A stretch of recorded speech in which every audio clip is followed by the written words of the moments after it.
Okay, good afternoon again everyone. And ito yung second part ng mechanics of materials natin. So last time we already discussed yung dalawa pa lang normal stress tsaka yung shear stresses natin. So for today we will continue with another one, starting off with bearing stresses. Okay? So si bearing stresses, ang kaibahan niya dun sa dalawa, kailangan may contact ng dalawang surface nung mismong material natin. And nakatulad dito, bearing stress is the contact pressure between the separate bodies. So it differs from compressive nga kasi meron tayong internal stress caused by compressive forces. So mas madali itong ma-visualize dito sa example natin kapag meron tayong lap joint. And then dito sa lap joint natin makikita natin meron tayong loading, meron tayong plate na magkapatong and then joined by a rivet or bolt. Okay? Makikita natin yung bearing stress kung saan merong parang kiskisan yung dalawang material natin. And as we can see dito sa portion na to ng body ng rivet natin, may contact yung mismong rivet tsaka yung plate natin. So, nagko-cause ng pressure yon dun sa dun sa dito sa diameter ng ating body. Kaya yung bearing stress na tinutukoy natin is yung nafo-form ditong stress sa kanya. And to simplify yung kanyang value, ipo-project natin siya dun sa horizontal niya. And then ito yung gagamitin nating bearing area natin, which is yung rectangular na side na to na ang ating dimension, pwede nating tawagin na ito yung ating yung width nito? Yung ating diameter and then ito yung ating thickness, ano? So, ganun din yung formula niya, same formula katulad ng ginagamit natin dati for stress, pero ngayon bearing stress tayo is equals to yung loading natin in bearing over yung area natin in bearing. For this case, yung area bearing natin is equals to, this is a rectangular, So, D times T lang din tayo. Okay? So, dito, yung dalawang surface, yung surface ng plate tsaka yung surface ng mismong rivet, yun yung nagkakameron ng contact with each other. And yun yung kino-consider natin sa bearing stress natin. Okay? So let's solve an example problem. Okay? Assume that a 20 mm diameter rivet joins the plate that are each 110 mm wide. The allowable stresses are 120 megapascal for bearing in the plate material and 60 for shearing of rivet. Determine the minimum thickness of each plate and the largest available tensile stress in the plate. Okay? So, meron tayo ulit dalawang plate na pagko-connect natin. So, let's say may lap joint ulit tayo. So, ito yung isang plate and then another plate dito. Okay?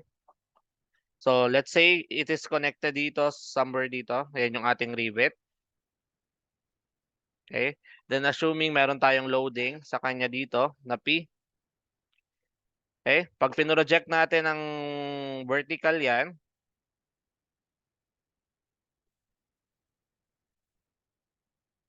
okay, this is pag ganito, yung kanyang top view, Ibig sabihin yung top view niya. Okay? Ito yan. Okay? So, meron tayong loading dito sa kanyang P, then loading tayo dito sa kanyang P. Okay? This is what we call yung width niya, yung 110 mm natin na width. And then ito yung ating diameter na 20 mm. Given sa atin is allowable stress na in bearing na 120 megapascal. And then meron tayong shearing ng rivet o yung tau is equals to 60 megapascal. Okay? So, una, determine yung thickness muna. Thickness muna yung pinapahanap sa atin. So, paano natin na-identify ngayon yung thickness? Okay? Paano yung thickness? So, kung halimbawa gagamitin natin yung sa shear muna, yung sa shearing stress, ano ang formula ng shearing stress? V over A, ano? So, yung V over A natin dito, equal lang din siya doon sa P natin over A. Pero anong area ang nasi-shear natin? Kung parallel, anong area yung parallel sa loading natin? Circumference. Ang loading natin horizontal. So, alin ba yung nagkikiskisan sa kanyang part? Ito, no? Itong portion na to. Pag tingnan natin yung rivet, ito yung area. Pag tinignan natin sa taas, ito 'yon. Okay? Yung mismong body ng rivet ng ano natin, ng diameter natin. So ibig sabihin yung area na 'yon is just anong formula?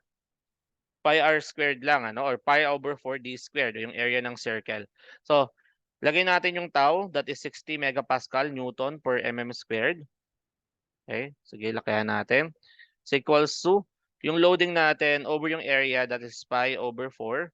Ang d natin given ano 20 mm. So 20 mm squared. Okay?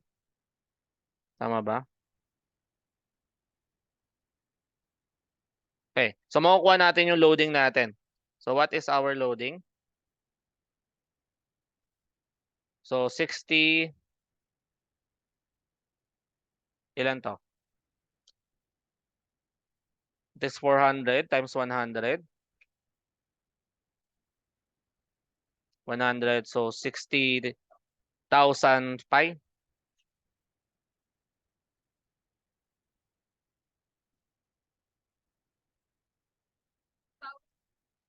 6,000 pi.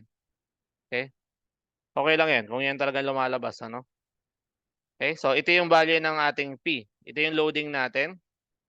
And then to determine yung thickness natin using yung ating kanina, no? Yung analogy natin kanina. Okay, halimbawa ito yung ating isometric view. Then ito yung ating hole. Okay? I-project natin siya dito. Okay?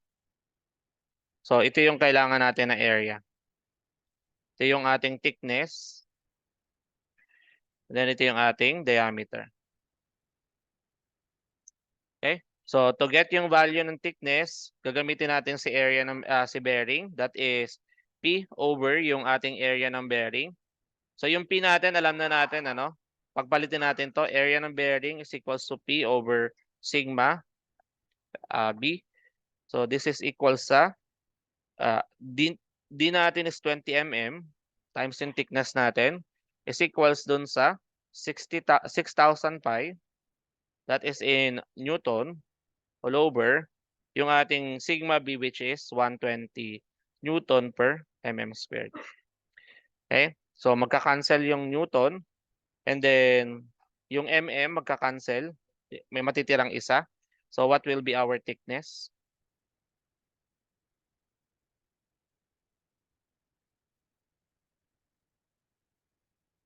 7.854 mm. Okay? So this is our thickness for letter A.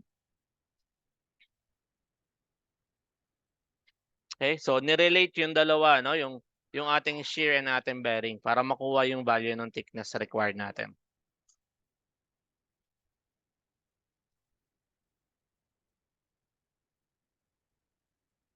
Okay? Question muna doon sa letter A.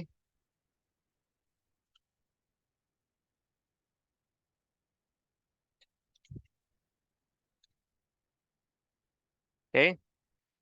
Next is yung question B, largest average tensile stress ng plate natin.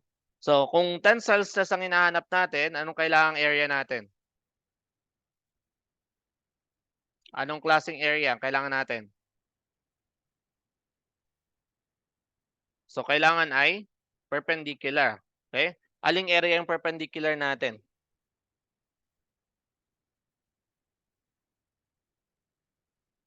Alin? Aling perpendicular area? Daka? Ito? Okay, so ito, pwede ito, no? Pero pwedeng isa lang, ano? Pag ito kasing malaking to, 2P yun, ano? Yung isa lang, isang P. Eh? And alin yan? Pag inaiso natin. Ito yan, ano? Itong areang to, tsaka areang to. Kasi ito, butas, pagdating natin dito sa gitna, okay? Yung parang katulad natin sa net fracture natin sa steel, okay? Ang mas mag-govern or mas madaling mapupunit is yung may butas. Okay? So, dito papasok yun. Ito yung kailangan natin. So, dito sa portion na to, okay? Pag kinat natin yon, 'di ba magiging mangyayari sa itsura niya is ano na lang, itong portion na 'to tsaka yung portion na 'yon. So may babawasan natin nung kanyang diameter, no? So halimbawa ito yung sa section na 'yon.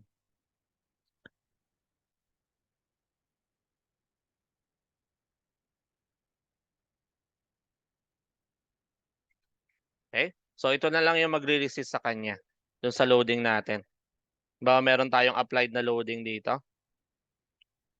Okay?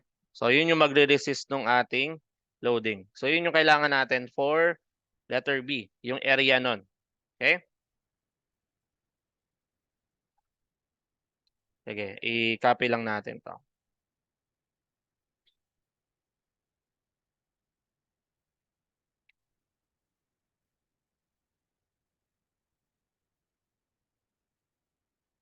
Okay, so ano ngayon magiging width nito?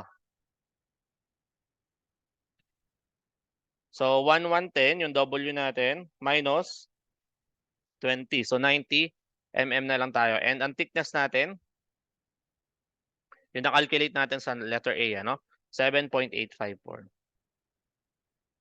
Okay? So para makuha yun, kailangan natin is stress is equals to P over A. So perpendicular naman yung kailangan natin. So we have load natin, how much nga? 6,000 pi Newton all over. That is area lang. So rectangle lang, ano? So parang rectangle lang siya, dinalwa lang, ano? So yung kahit yung 90 na lang diretso yung gamitin natin. So we have 90 mm times 7.854. Okay, so yung sigma natin is how much? 26.67 unit ay Newton per mm squared or MPa, megapascal. Okay? So yan. So ganun po 'yun, ano? Pwede magsama-sama yung mga stresses natin sa problem. So yung area na involved dun sa analysis natin yung kailangan.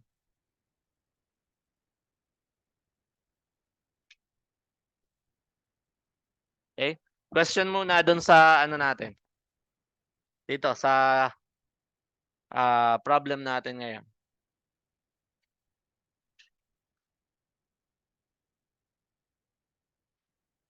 Okay, next. Punta tayo ngayon sa another type of stress. We have tangential stress and longitudinal stress. Okay? So, daming stress, ano? So, so itong tangential and longitudinal stress, commonly siya na-observe natin sa mga pipe natin and sa tank, okay? So when yung tank natin or pipe natin carrying a fluid, it's either liquid or gas, under pressure sila, no? So halimbawa yung mismong pipe natin is may dumadaloy na liquid sa kanya tapos punong-puno siya, makikita nyo yung cross section niya, meron siyang water. Kung may water ka dito, syempre may pressure tayo, ano? So ayan, nag-e-exist yung pressure sa kanya. And ano ang papansin natin dun sa mismong container natin? Alam niyo yung halimbawa yung mga barrel na ginagamit for yung sinaunang barrel for wines, anong nakikita nyo? Ano naka-install sa kanya? May hoops, ano? Meron siyang hoops dito or hip hoops dito sa taas. So, ino-control niya yung pag-burst mismo ng material natin. Okay? So, dito yan, papasok sa tangential tsaka sa longitudinal stress natin. Unahin natin yung tangential stress. Okay? So, pag sinabing tangential stress or circumferential stress, let us consider daw yung tank shown. So, we have ito yung cross-section ng tank natin. Subjected siya sa pressure. And then once na tiningnan natin yung kalahati niya, ito yung kalahati ng ating pipe or tank, ano? So ito yung nag-e-exist na forces sa kanya. Yung pressure natin, kinuha na lang natin yung average na magko-control sa kanya. Ang projection natin is a rectangular projection dito. So paano makukuha yung value ng F kung meron tayong pressure? Paano natin nakukuha ang force kapag may pressure tayo? Saan natin minumultiply? Ha? Pressure times area lang, ano? O yung P over A natin, ano, binaliktad lang. Yung pressure natin ay yung stress. Okay? So P times A lang tayo. So dito para makuha yung value natin, sige, ibay natin yung pressure, ano. Ibay natin P times A. Pero dito sa diagram natin, alin lang area para dun sa pressure natin? Ha? Itong F natin na to. Ano yung area ang kailangan natin para maging F siya? Diameter times. So diameter times length, ano? Diameter times length. Okay? So ito yung value ng F natin. And kung makikita natin, yung wall natin, dalawa yung nagre-resist na wall. So meron daw siyang tensile force. Yung wall natin, yung tensile force na yun, ano yung magiging value ng tensile force? Yung T. So galing yan doon sa material natin. Okay? So 2T siya. Later, ano, 2T yung, dalawang T yung o-oppose ng F natin. Okay? Pero ano muna, paano natin makukuha yung value ng T? Pag yung material ang pinag-uusapan natin, di ba stress yung pag-uusapan natin? Stress is equals to force over area. Yung force na pinag-uusapan natin, yan yung tension force natin. And then, over an area, ano yung area natin? Kung ito yung consider nating T, ano yung area niya? Thickness times length, ano? So, lagay natin dito, thickness times length. Okay? So, kung in terms ng T ngayon, ang kailangan natin, T now will be equals to sigma times T times L.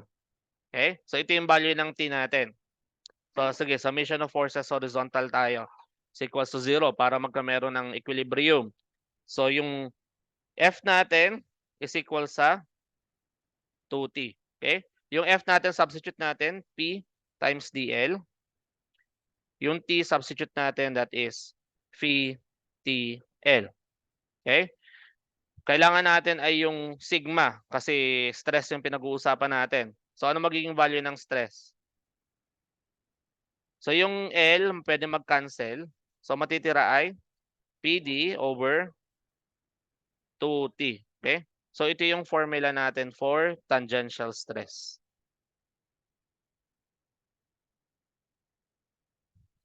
Okay? So, dyan galing yun. Kung bakit naging PD over 2T. Okay? So, yan yung tinatawag na tangential stress or circumferential stress. Kung may tangential, meron tayong longitudinal naman. Okay? So, sa longitudinal, ang consider naman natin is yung rear ng ating pipe, nung tank natin. Okay? So, yung rear nung mismong tank natin, syempre meron din siyang water, may pressure din doon. So, meron tayong makukuhang force sa kanya. Equal daw siya doon sa total longitudinal stress natin doon sa wall. Okay? Yung longitudinal stress natin sa wall given daw by PT is equals to sigma L area ng wall. Nakalagay dito since yung thickness is so small compared dun sa diameter natin, pwede daw kunin nating area ng wall is equals to pi dt na yung gagamitin natin. Okay? So, punta tayo dito, no? So, PT, so, ibig sabihin yung longitudinal stress is equals to PT over area ng wall. Okay? So, yung PT natin dito, pwede natin equal dun sa F natin, which is yung nakalagay dito, no? By ano naman, by summation of forces, equal sila. Okay? So, yung F natin over area ng wall, that is pi dt. Okay? Anong formula ng F natin dito? Paano natin makukuha yung value ng F? Considering meron tayong pressure. Pressure times area pa din. What is our area? So, pi over 4 d squared. No? Substitute natin yun dito. Pressure, pi over 4 d squared all over pi dt. Okay? Cancel natin yung pi. Yung isang d makakancel. Makukuha natin PD over 4t. Okay? Or, yung ating longitudinal stress is 1/2 ng ating transverse na stress. Okay? So ito yung isa nating formula. Kasi 'di ba 1/2 PD 1/2 PD over T yung tangential, 'di ba? Kanina. Okay? Ito. Tapos kung times 1/2 magiging 1/4 na 'yan. Okay? So yun yung relation ng dalawa. Okay? So eventually kailangan niyo lang naman memorizein yung formula, ano? Pinapakita ko lang kung saan nakuha para may sense. Ha? Hindi lang basta feed lang ng feed ng formula. Next is paano kapag halimbawa spherical shell, yung ano natin, ibig sabihin, ano lang siya, no? Parang globe lang siya na may fluid sa loob. Okay? So para daw makuha yung longitudinal stress or tangential stress sa kanya, same formula lang din. That is equals sa PD over 2T rather. Okay? Pero yung pressure natin gagawin natin, yung inside pressure minus outer pressure times D over 2T. Okay? So, parehas lang yung tangential tsaka yung longitudinal niya kasi parehas naman yung shape, yung force. So, isang value lang yan, ano? Ganun kapag spherical shell. Okay? Okay, sige. Let's have a problem. A cylindrical steel pressure vessel, 400 mm in diameter, with a wall thickness of 20 mm is subjected to an internal pressure of 4.5 meganewton per meter squared. Calculate the tangential and longitudinal stresses in the steel. To what value may the internal pressure be increased if the stress in the steel is limited to 120 megapascal? And if the internal pressure will increase until the vessel bursts, sketch the type of fracture that would occur. Okay? So we have a cylindrical steel pressure vessel, ano? So let's say ito yung itsura niya. Okay? And then kung pag tinignan natin yung cross section niya, let's say nagka tayo ng section o tinignan natin sa taas, okay, yung cross section niya, ito yung itsura.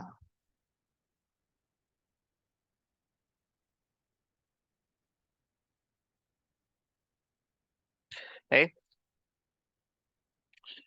So yung diameter natin daw is 400 mm. And then yung wall thickness natin, 20 mm. Okay? And then meron tayong internal pressure sa kanya. We have 4.5 megapascal. Okay? So una pinapahanap yung tangential tsaka longitudinal. So using our tangential formula, we have PD over 2T. Okay? Substitute lang, 4.5 megapascal is Newton per mm squared. Times diameter natin, that is 400 mm. Over 2 times yung thickness natin, which is 20 mm. Okay? So magka-cancel yung mm natin. So matitira is yung Newton per mm squared pa din. We have, sakto, 45.0 megapascal. Okay? So ito yung ating tangential stress.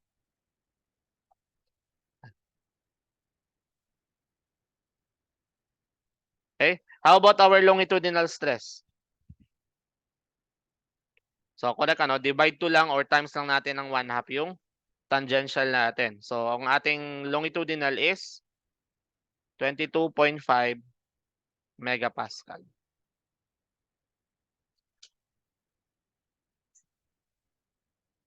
Okay? So that is for letter A.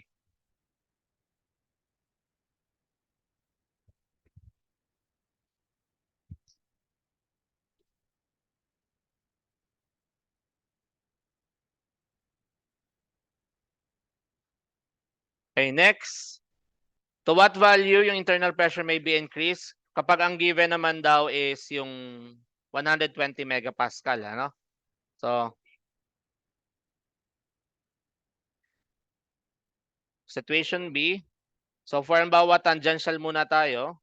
PD over 2T. So, hanapin natin yung P. That is equal sa 2 sigma T over D natin. So, we have 2 times 120 Newton per mm squared times yung thickness natin.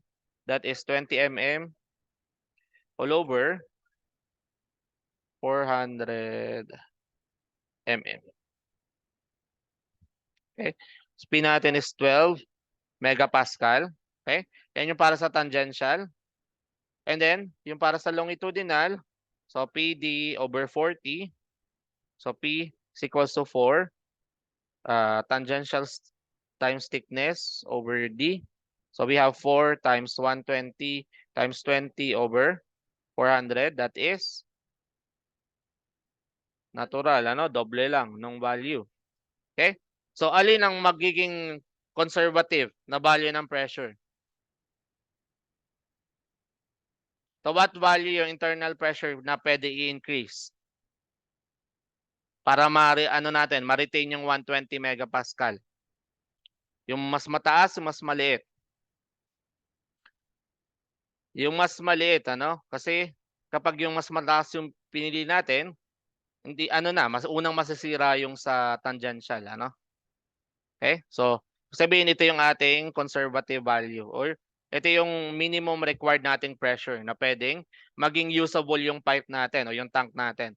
Kasi once na more than 12 yung ginamit natin, along longitudinal, masisira na agad siya. Okay? So, in continuation, nung letter B, kapag halimbawa nga nalampasan natin yung internal pressure, anong klaseng nung natin? Failure natin. Saan tayo magfe-fail? Halimbawa, ito yung ating ulit cylinder. Saan siya magfe-fail? Saan siya magka-crack?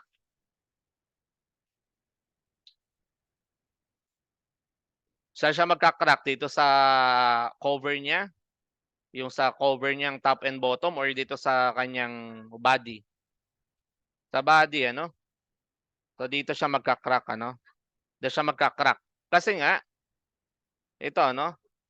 Mas maano siya. Kasi balikan natin yung sa longitudinal. Di ba ang consideration natin is itong area na to. Okay? So kung lalampas yung pressure na kaya natin dito, di along dito sa direction na to yung kanyang magiging cracking. So doon masisira yung cylinder natin. Okay? So doon yung cracking natin.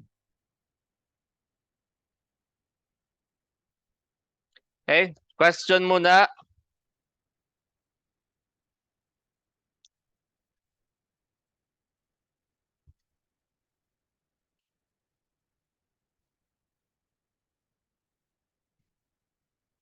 May question ba? Para kayong nanonood lang ah. Aya. Sige, next. Okay na tayo sa stress. Sige, punta tayo sa strain. Okay? Strain, also known as unit deformation, is ratio ng change in length caused by the applied force to its original length. So yung formula niya is deformation over length or mas aware tayo sa formula na change in length over length. Okay? So epsilon is equal to change in length over L. So yung itong symbol na to, okay, is for deformation. Ayan, para makuha yung unit yung natin, yung strain natin, that is unitless, no? Kasi magka-cancel yung unit natin. Right? So parang ito yung katulad ng first lesson natin sa steel last time, ano? So, kaya babalik tayo dito sa stress strain curve natin. Okay? Alam natin na up until this point, pina-follow nung material natin yung Hooke's law. Anong sabi kay Hooke's law? Sabi kay Hooke's law, ang stress natin is directly proportional dun sa strain natin during the proportional limit. Ibig sabihin, mayroon tayong constant of proportionality. Yung constant of proportionality na yon, ang tinawag natin sa kanya ay modulus of elasticity. Okay? So we have sigma is equals to E times epsilon, or meron tayong formula ng modulus of elasticity, equal siya sa ratio ng stress over strain. Okay? Kaya nga dito, pag titignan natin yung figure, that is actually the slope of our linear line o yung ating proportional line dun sa ating stress strain curve natin. Okay? So yan. So ito yung kailangan yung tandaang formula dyan. Ano? Itong formulang to. And then, ayan, yung relation ng mga yan. Okay? So, let's solve an example. A metal specimen 36 mm in diameter has a length of 360 mm. A force of 300 kilonewton elongates the length by 1.2 mm. What is the modulus of elasticity? Okay? So, meron tayong metal specimen. Let's say, gawin nating ano na lang, ano? Bar. Okay? So, meron siyang diameter na 36 mm. Meron siyang length 360 mm. Okay? So, halimbawa, in-apply natin yung force na P sa kanya. Ibig sabihin, possible na mag-e-elongate siya, no? Okay? So, dito, ito yung magiging deformation natin o yung change in length natin. So, which is anong value? 1.2 mm, ano? Okay? What is the modulus of elasticity? So, E natin is equals again sa stress over strain. Ang stress natin, ano magiging formula ng stress? P over A. Anong value niya? That will be 300 kilonewton. So, times 10 to the 3 newton. All over, yung area natin, anong area? Pi over 4 times mm squared. So, ano yung stress natin? That is 10,000 32 33. Okay, 33 unit I Newton per mm squared, ano, or MPa. Okay? For strain, ano magiging strain natin? That is change in length over original length. So we have 1.2 mm over 360 mm. So cancel to. We have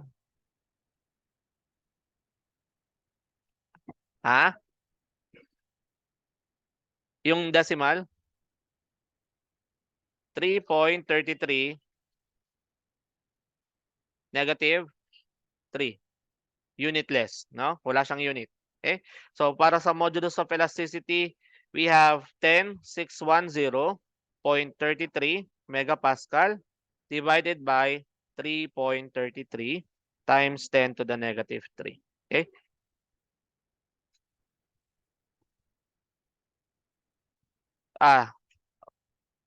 Kulang to. 294.731. Okay, sige. So 294.7. So ilan? 88,507.51 51 megapascal, or paano magiging unit nito? Or E is equal sa 88.51 gigapascal. Okay?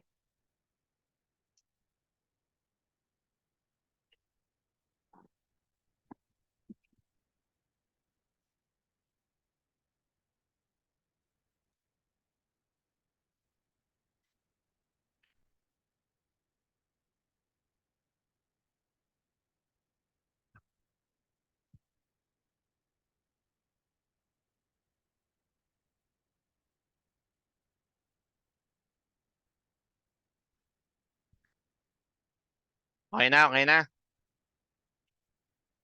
Okay? Next.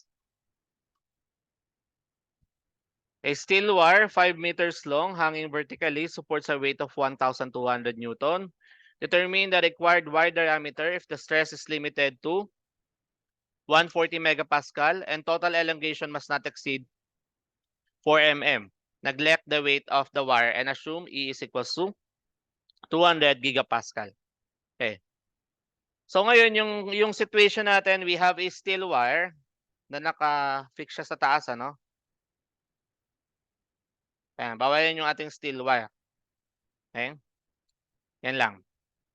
Then, yung length niya is 5 meters. And then, meron siyang weight of 1,200. Yung weight natin, saan siya naka-apply? Pababa, yes. Pero saang point? Saan natin nilalagay ang weight ng bagay? Hindi sa dulo. Nasaan ba ang center of gravity? Okay? Nasa CG tayo. So, kung yung wire natin is 5 meters, nasaan yung ating W? So, nandito. Yung weight natin. Yung weight yan, yung weight. Which is 2.5 meters nung ating Teka, baguhin natin yung para medyo realistic naman. Sa dulo? Kasi hindi nandoon yung wala doon yung weight natin. Mamaya meron pa, hindi pa tapos. Huwag excited. Inaayos ko lang yung Ayan. Okay? And then yung weight natin, lagi yang sa center of gravity natin, ha? Yan. Which is 1,200 newtons. Okay? Tapos, meron pa daw siyang 1,000, nasaan na? Ay, neglect pa pala muna yung weight. Ba't ba ako nagwe-weight? Itong weight na to, hindi pala self-weight niya. Ito yung self-weight niya. Teka, maya. Ito yung self-weight niya. Itong tinutukoy ko, nasa center of gravity niya. Okay? Pero meron siyang applied na weight na nandito sa dulo niya. Okay?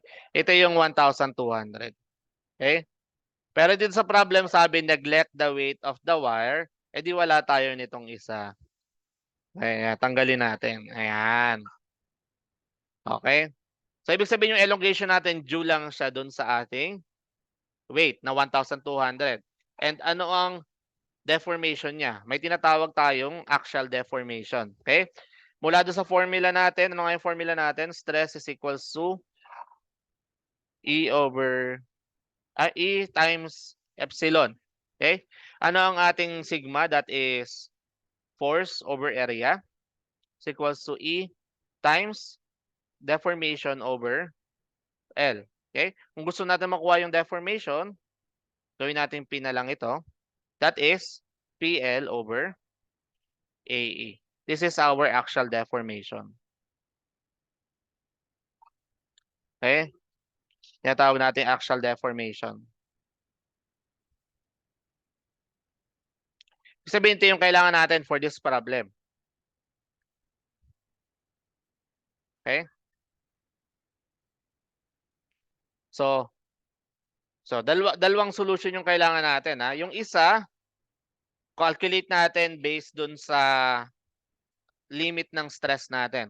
Okay? So we have stress is equals to 140 megapascal. Okay? So that will be P over area. Anong area natin? Pi over 4. And then wala tayong diameter. D squared. Okay? Pero may value tayo ng P which is ano value ng P? 1,400, ano? 1,200 rather. Okay? Wait, ayusin natin. So, sigma is equals to P over A.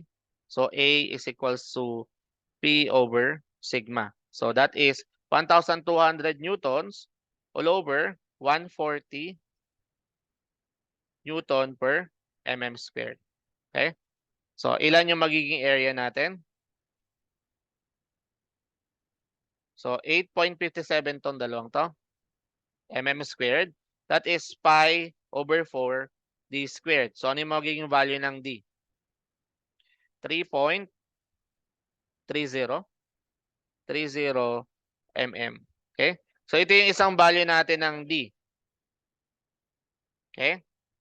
This is due dun sa ating stress. Pero meron tayong isa axial deformation kasi meron tayong hindi siya kailangan mag-exceed ng 4 mm. So, pwede natin kunin itong gamitin itong formulang to. Okay? So, 4 mm, gawin natin area is equals to P times L over deformation times elasticity. So, load natin is 1,200 newtons times yung length na 5,000 mm. Okay? Deformation is 4 mm. And then elasticity is 200 times 10 to the 3 Newton per mm squared. Okay? So, ilan magiging area natin? Cancel to.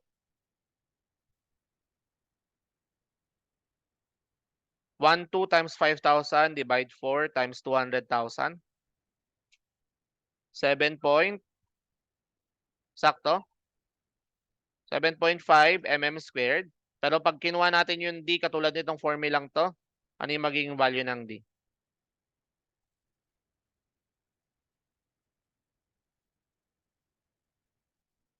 So pi over 4 D squared, 7.5 mm squared. So DI, 3.09 mm. So alin doon sa dalawa yung isa-select natin? Yung 3.09 o 3.3? Hindi maalin. 3.3. Pag yung 3.3 ang ginamit natin, sinubstitute natin doon sa formula na axial deformation, yung ating deformation will be greater than 4 mm. Ay hindi nga siya pwedeng mag-exceed ng 4 mm. Okay? So ang controlling nating diameter is ito. Okay? Yung 3.09. Okay? Kasi pag 3.09 ang ginamit natin, tapos sinubstitute natin doon sa value ng stress, lalaki yung divisor natin, di ba? Kasi dito sa area natin, ano? Ano mangyayari?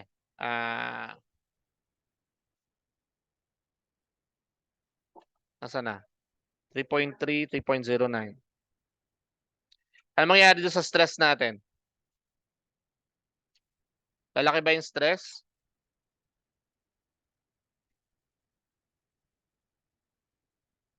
Mas maliit. So lalaki nga, no? Parang baliktad pala sinabi ko. Wait lang.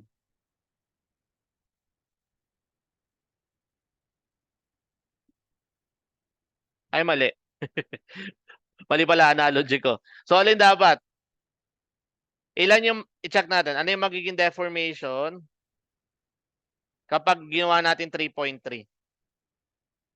So 1,2 times 5,000 divide pi over 4 tapos 3.3 squared times yung 200,000. Ano yung deformation natin?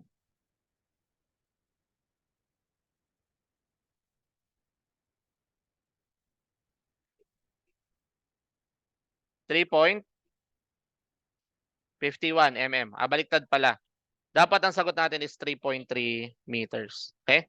Para pasok tayo doon sa dalawang requirement, ni stress tsaka ni deformation. 3.3 pala.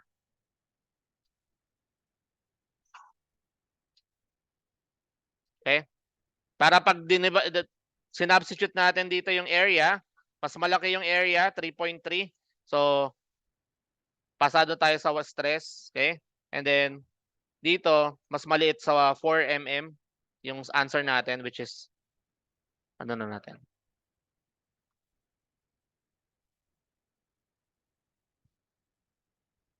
Okay? Next. So, itong kasunod, ito yung sinasabi kong may weight, ano? A steel rod having a cross-sectional area of 300 mm squared and a length of 150 meters is suspended vertically at one end. It supports a tensile load of 20 kN at lower end. If the unit mass of steel is 7,850, yan, find the total elongation ng rod natin. So we have here a steel rod. Ano ba yan? Tamad mag-drawing eh.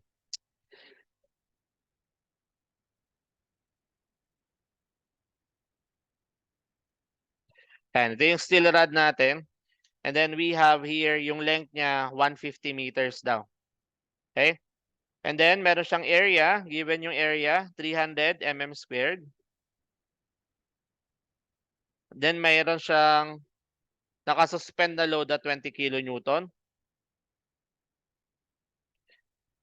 Okay? So hindi naka-indicate na i-neglect yung weight ng mismong steel rod natin. So meron din tayo ditong weight. Okay? So paano makukuha yung weight? May given tayong density.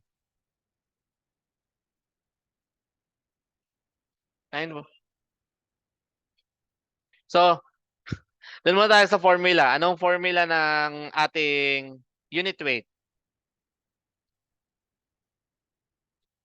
Hindi, formula ng unit weight muna. Weight over volume. Okay? So, para makuha si weight, that is unit weight times volume. In terms ng density, anong equal sa unit weight? Diba ang unit weight ay equal sa density times gravity times yung volume natin. Ano yung volume na tinutukoy natin dito? Cross-section times yung length. Correct.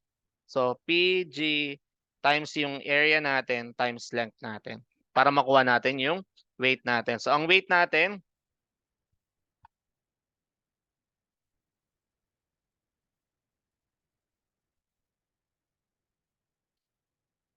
okay? So, we have a value of 7,850. 7,850 kilogram per cubic meter times 9.81 meter per second square. Yung area natin is how much? Pi over 4. Diameter is, I think given, ay area na pala yung given, ano? 300 mm na.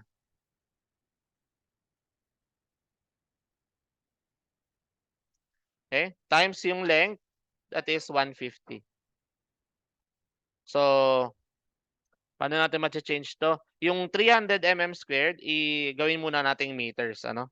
So, 1 meter is 1,000 mm squared. Okay? And then, magiging meters na. So, 150 meters na lang to.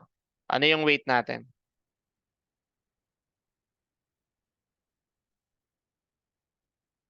7,850 times 9.81 times 300. Ha? 0.31. Anong unit? Ilang unit natin? Newton, ano? Dahil dito sa kilogram meter per second squared. Okay? So, yun yung weight natin. So, alin na nagkakos ng deformation sa atin? Yung due to weight, tsaka yung due to yung applied loading natin. So, dalawa yung magiging cost ng deformation natin. Yung total elongation natin is elongation due to self-weight, okay? Plus elongation due to load, no? Okay? Yun yung kailangan natin.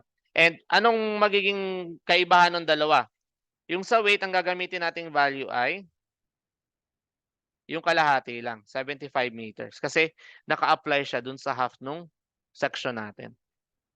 Okay? Nandun yung point na yun. Kung nasaan yung point, yung loading, doon magkakameron ng elongation. So dito, kung halimbawa, ito yung ating, ano, no? Ito yung ating, yan yung 150 meters, halimbawa. Since nandito yung kanyang weight, okay? Pag nag-elongate yan, dito yan magkakameron ng elongation sa taas, ano? Tapos tsaka yung 150 natin. Okay? Doon siya mag-elongate. Yun dun sa weight natin. Pero since nandun yung applied natin na ano, ito lang yung ating length. Okay? And then doon sa isa is yung hull. Okay? So pwede natin kunin to. PL over AE lang. So we have yung weight natin that is 3465.38 Newton. Length natin is 75. Gawin nating mm. A natin is 300. E natin is 200. Times 10 to the 3 yun, ha? Newton per mm squared. Okay? So, magka-cancel tong dalawa. Matitira mm. Yun yung first term natin. Plus, sorry. Okay? Ano yung kasunod natin dito? This will be how much yung loading? 20 kilonewton. So 20 times 10 to the 3 Newton times, anong length natin? 150 na ngayon. Okay? All over 300 mm squared times 200 times 10 to the 3. Okay? So anong total nito? Andiyan na si ma'am?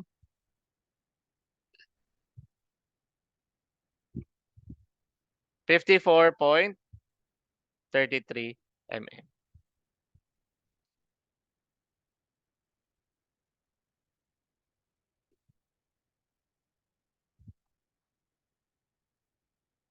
Okay? So yun yung total elongation natin due to self-weight tsaka due to our loading. Okay?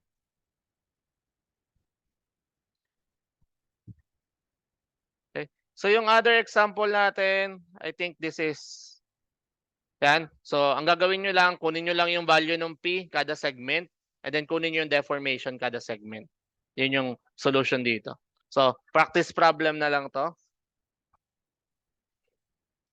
So given yung cross section niya, so ang ginagawa di ba natin is inaano natin, inahati natin para makuha natin yung nag-exist na internal force sa bawat segment. And then pinapahanap lang yung total change in length, no? Okay? Ah. Mm.